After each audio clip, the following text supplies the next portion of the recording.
Hai Sobat Freaks, balik lagi ke channel Berkebun Bersama Eros. Sekarang kan lagi rame banget nih teman-teman untuk masalah menanam anggur. Jadi anggur itu lagi booming banget nih teman-teman. Nah, buat pemula yang baru mau tanam anggur itu kadang-kadang bingung dengan istilah-istilah yang ada di dalam dunia pengangguran. Bukan pengangguran karena nggak ada kerjaan ya, tapi orang-orang yang hobi menanam anggur itu disebutnya pengangguran. Oke. Nah, di istilah-istilah itu ada banyak banget teman-teman. Jadi episode kali ini saya mau nyampein sedikit tentang istilah yang ada di dalam dunia pengangguran. Kita bahas dari yang pertama. Jadi anggur itu terbagi atas dua kelompok. Yang pertama itu adalah wine grape, yang kedua adalah table grape. Untuk wine grape sendiri itu adalah anggur-anggur dengan jenis rasa yang kurang begitu enak untuk dimakan langsung. Jadi dia itu diolah untuk jadi minuman wine. Nah, itu ada banyak banget variannya. Nanti teman-teman bisa pelajarin lagi pelan-lahan. Kemudian untuk table grape itu adalah jenis anggur atau kelompok anggur yang termasuk dalam jenis yang bisa dimakan langsung buahnya teman-teman. Jadi rasanya itu enak. Ada banyak sumbernya.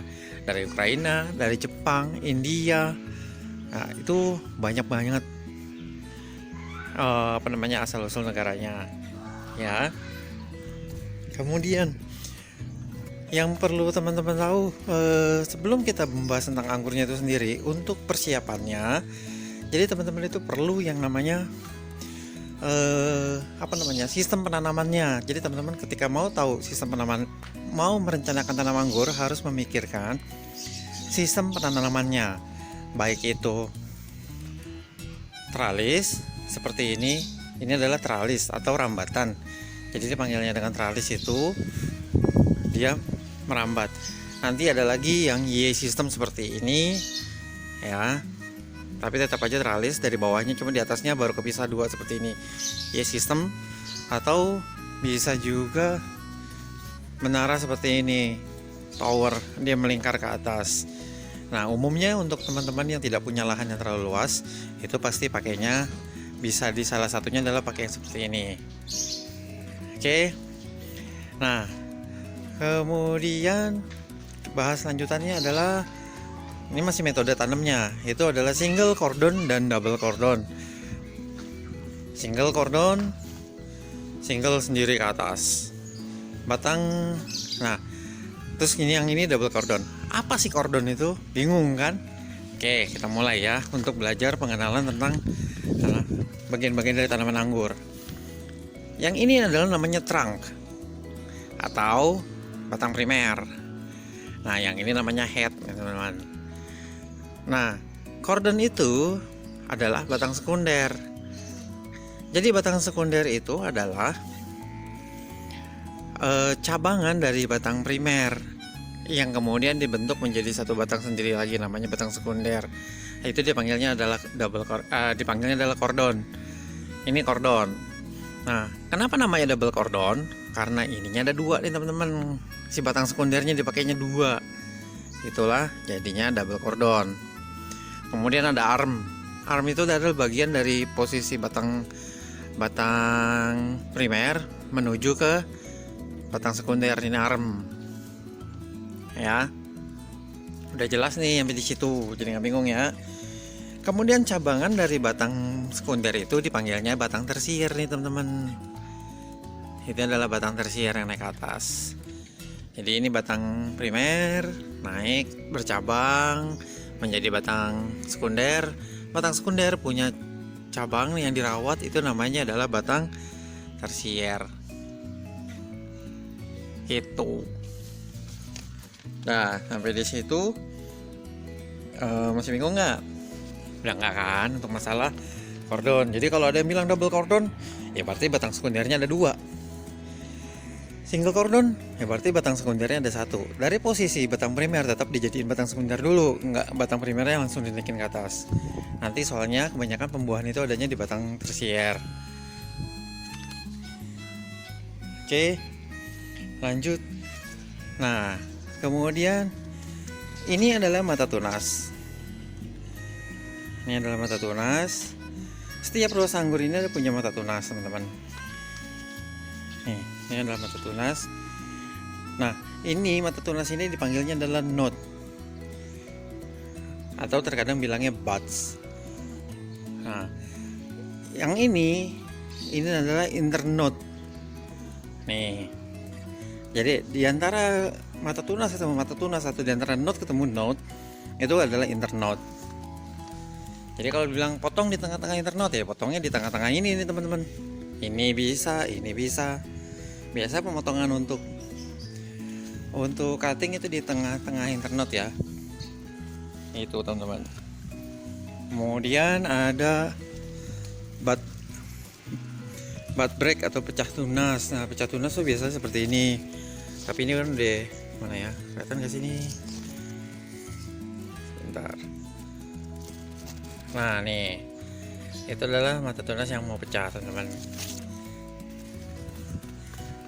Di sini ada contohnya. Udah pada pecah duluan.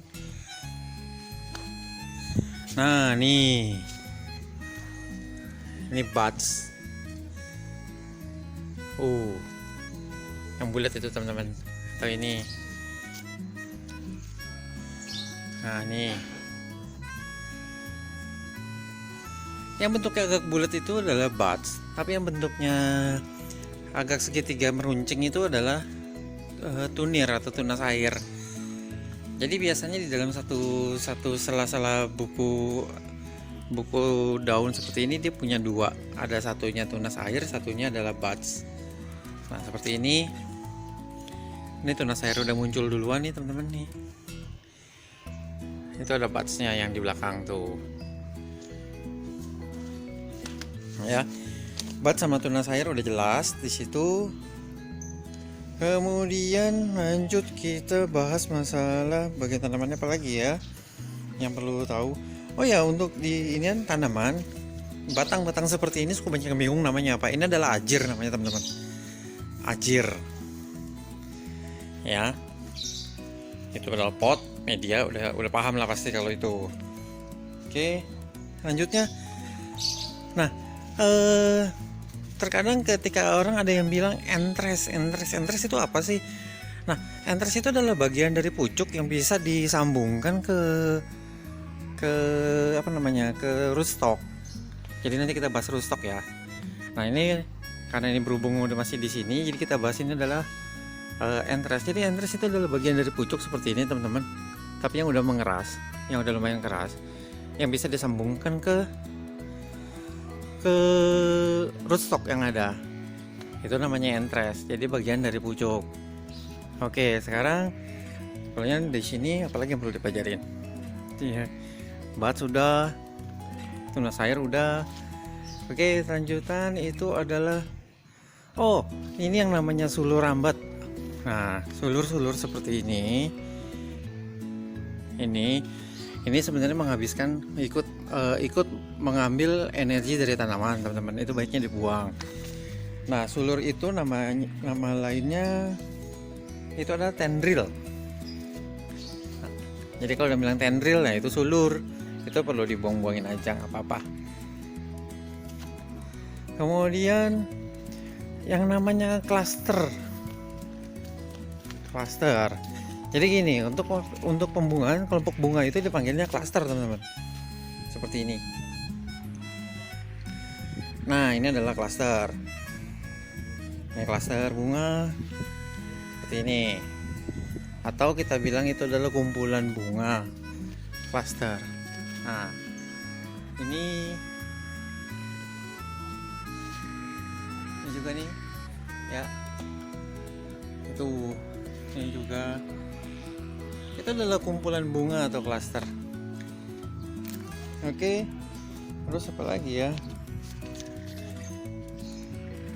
Nah, kemudian teman-teman kalau di pengangguran bisa ada namanya BLT. Itu apa sih? BLT itu adalah bantuan langsung tanam atau tancap. Jadi kalau BLT itu bisa berupa bibit jadi, bisa berupa cuttingan. Bibit jadi nanti akan dibahas di tahap yang selanjutnya. Jadi seperti itu. Seperti ini lah, itu BLT. Kemudian adalah BLG, itu adalah bantuan langsung grafting, bentuknya adalah entres yang udah siap untuk di grafting. Kemudian ada namanya HST, itu adalah hari setelah tanam, jadi dihitung berapa harinya. Seperti ini kan ditanda ini tanggalnya. Nah, dihitung sampai ke hari sekarang itu berapa hari dia ditanam di situ. Gitu. Jadi HST itu adalah hari setelah tanam, setelah lihat tandanya itu dihitung dengan hari yang sekarang, tanggal yang sekarang, dihitung berapa hari dia telah ditanam di situ. Kemudian ada HSP itu adalah hari setelah pruning. Jadi untuk pembuahan itu terkadang ada menggunakan cara pruning atau dibotakin bagian tanamannya. Nah, itu adalah hari setelah pruning, tanggal pruning yang dicatat. Oke teman-teman, itu dulu. Oh iya, apa ya, jadi gini, ini karena terlalu panjang, saya akan bikin ini jadi dua momen atau dua seri ya teman-teman. Oke, untuk seri yang sekarang sampai di sini dulu. Kita akan ketemu lagi di seri yang berikutnya. Sampai jumpa teman-teman.